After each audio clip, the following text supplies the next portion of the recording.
ಎಲ್ರಿಗೂ ನಮಸ್ಕಾರ. Welcome back to Cric online YouTube channel. ಯಾರೆಲ್ಲ ಫಸ್ಟ್ ಟೈಮ್ ವಿಡಿಯೋ ನೋಡ್ತಾ ಇದ್ದೀರಾ ಸಬ್ಸ್ಕ್ರೈಬ್ ಮಾಡ್ಕೊಂಡು ಪೂರ್ತಿ ವಿಡಿಯೋ ನೋಡಿ ಅಂತ ಹೇಳ್ತಾ ಬನ್ನಿ ವಿಡಿಯೋನ ಶುರು ಮಾಡೋಣ. ಮೊದಲನೇದಾಗಿ ಏನಪ್ಪಾ ಅಂತಂದ್ರೆ ಈ ಸಲ RCB ಟೀಮ್ ಮಾತ್ರ ಪರ್ಫೆಕ್ಟ್ ಆಗಿದೆ, ಭರ್ಜರಿ ಆಗಿದೆ, ಅದ್ಭುತವಾಗಿದೆ, ಅದರಲ್ಲಿ ಎರಡನೇ ಮಾತೇ ಇಲ್ಲ.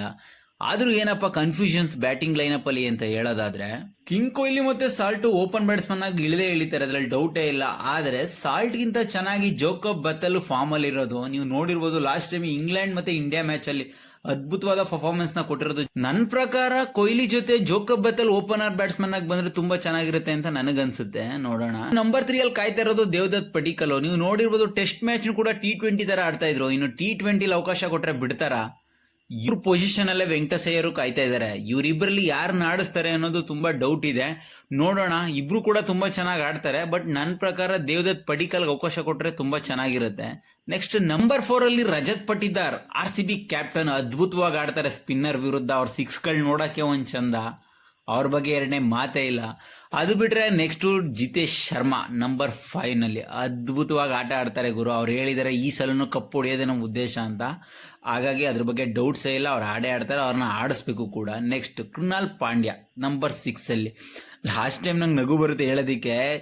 ಲಾಸ್ಟ್ ಟೈಮ್ ಬೌಲಿಂಗ್ ನಲ್ಲಿ ಸ್ಪಿನ್ನರ್ ಅಲ್ಲಿ ಅವ್ರು ಆಕ್ಚುಲಿ ಬೌನ್ಸರ್ನ ಹಾಕ್ತಿದ್ರು. ಎಷ್ಟು ಫನ್ನಿ ಆಗಿತ್ತು ಅಂದ್ರೆ ಅದೆಲ್ಲ ಸಖತ್ತಾಗಿತ್ತು. ಬಟ್ ಒಳ್ಳೆ ಬೌಲರು, ಬೇಕಾದಾಗೆಲ್ಲ ವಿಕೆಟ್ ತಂದು ಕೊಡ್ತಾರೆ. ನೆಕ್ಸ್ಟ್ ಬಂದ್ರೆ 7th ಪೊಸಿಷನ್ ಅಲ್ಲಿ ಟೀಮ್ ಡೇವಿಡ್ ಆಡ್ಬೋದು.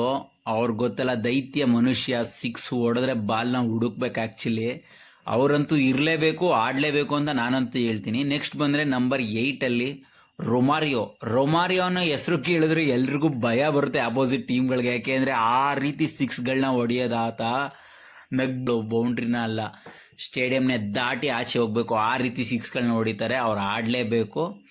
ಅದು ಬಿಟ್ರೆ ನೆಕ್ಸ್ಟ್ ಬಂದ್ರೆ ಇನ್ನು ಬೌಲರ್ಸ್ ಆಗಿ ಮಂಗೇಶ್ನ ಒಳ್ಳೆ ಪಿಕ್ ಅಂತ ಹೇಳ್ಬೋದು ನಾವು. ಆಕ್ಚುಲಿ ಅದ್ಭುತವಾಗಿ ಬೌಲಿಂಗ್ ಮಾಡ್ತಾರೆ, ಅವ್ರನ್ನು ಕೂಡ ಈ ಸಲ ಆಡಿಸ್ಬೇಕು.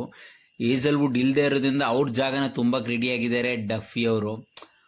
ಏಜಲ್ವುಡ್ ಬರೋವರೆಗೂ ಅವ್ರ ಜಾಗನ ಇವ್ರು ಮೇಂಟೈನ್ ಮಾಡ್ತಾರೆ ಅನ್ನೋ ಒಂದು ನಂಬಿಕೆ ಅಂತೂ ಇದೆ. ಅದು ಬಿಟ್ರೆ ಭುವಿ ಬಗ್ಗೆ ಹೇಳಲೇಬೇಕಾಗಿಲ್ಲ, ಅದ್ಭುತವಾದ ಬೌಲರು. ಅದ್ರ ಜೊತೆಗೆ ಇಂಪ್ಯಾಕ್ಟ್ ಪ್ಲೇಯರ್ ಆಗಿ ಸುಯಶ್ ಶರ್ಮಾ ಆಡ್ಬೋದು ಅನ್ನೋ ಒಂದು ನಂಬಿಕೆ ಇದೆ. ನೋಡೋಣ ಯಾರೆಲ್ಲ ಹೆಂಗ್ ಪರ್ಫಾರ್ಮ್ ಮಾಡ್ತಾರೆ. ಫಸ್ಟ್ ಮ್ಯಾಚ್ನ ಗೆದ್ದು ಅಭಿಮಾನಿಗಳಿಗೆ ಆ ಒಂದು ಕಪ್ ಗೆದ್ದಿರೋ ಖುಷಿನ ಹಂಗೆ ಕಂಟಿನ್ಯೂ ಮಾಡ್ತಾರ ಅಂತ. ಇದ್ರ ಜೊತೆಗೆ SRH ಬಗ್ಗೆನೂ ಕೂಡ ಹೇಳ್ಬೇಕು. ಆಕ್ಚುಲಿ ಒಳ್ಳೆ ಬ್ಯಾಟಿಂಗ್ ಲೈನಪ್ ಇದೆ. ಹೆಡ್ ಆಗಿರ್ಬೋದು, ಅಭಿಷೇಕ್ ಆಗಿರ್ಬೋದು, ಇಶಾನ್ ಕಿಶನ್ ಆಗಿರ್ಬೋದು, ಲಿವಿಂಗ್ಸ್ಟೋನ್, ಕ್ಲಾಸಿನ್ನು ಇಲ್ಲ ತುಂಬಾ ಚೆನ್ನಾಗಿ ಆಡ್ತಾರೆ. ಬಟ್ ಆಲ್ರೆಡಿ ಮ್ಯಾಚ್ ಶುರು ಹೋಗೋಕ್ಕೂ ಮುಂಚೆನೆ ಏನಪ್ಪಾ ಅಂತಂದ್ರೆ ಅಭಿಷೇಕ್ ಹೇಳಿದ್ದಾರೆ ಹೆಡ್ಗೆ RCB ಮೇಲೆ ಬ್ಯಾಟಿಂಗ್ ಆಡೋಕೆ ತುಂಬಾ ಇಷ್ಟ ಅಂತ. ನಮ್ಮ ಬೌಲರ್ಸ್ಗಳು ಒಳ್ಳೆ ಉತ್ತರನ ಕೊಡಬೇಕು ಹೆಡ್ಗೆ ಅಂತ ಹೇಳಕ್ ಇಷ್ಟಪಡ್ತೀನಿ. ಫಸ್ಟ್ ಮ್ಯಾಚ್ RCB ಮತ್ತೆ SRH ಮ್ಯಾಚ್ ಅಲ್ಲಿ RCB ಗೆಲ್ಲುತ್ತೆ ಅಂತ ನಾನು ಹೇಳ್ತೀನಿ. ಯಾರು ಗೆಲ್ತಾರೆ ಅನ್ನೋದನ್ನ ನೀವು ಕಮೆಂಟ್ ಮುಖಾಂತರ ಹೇಳಿ ಅಂತ ಹೇಳ್ತಾ ಈ ವಿಡಿಯೋನ ಎಲ್ಗೇಂಡ್ ಮಾಡ್ತಾ ಇರ್ತೀನಿ. IPL ನ ಅಪ್ಡೇಟ್ಸ್ಗಾಗಿ ಕ್ರಿಕ್ ಆನ್ಲೈನ್ ಯೂಟ್ಯೂಬ್ ಚಾನಲ್ ಸಬ್ಸ್ಕ್ರೈಬ್ ಮಾಡ್ಕೊಳ್ಳಿ ಅಂತ ಹೇಳ್ತಾ ಸಿಗುವ ಮತ್ತೆ.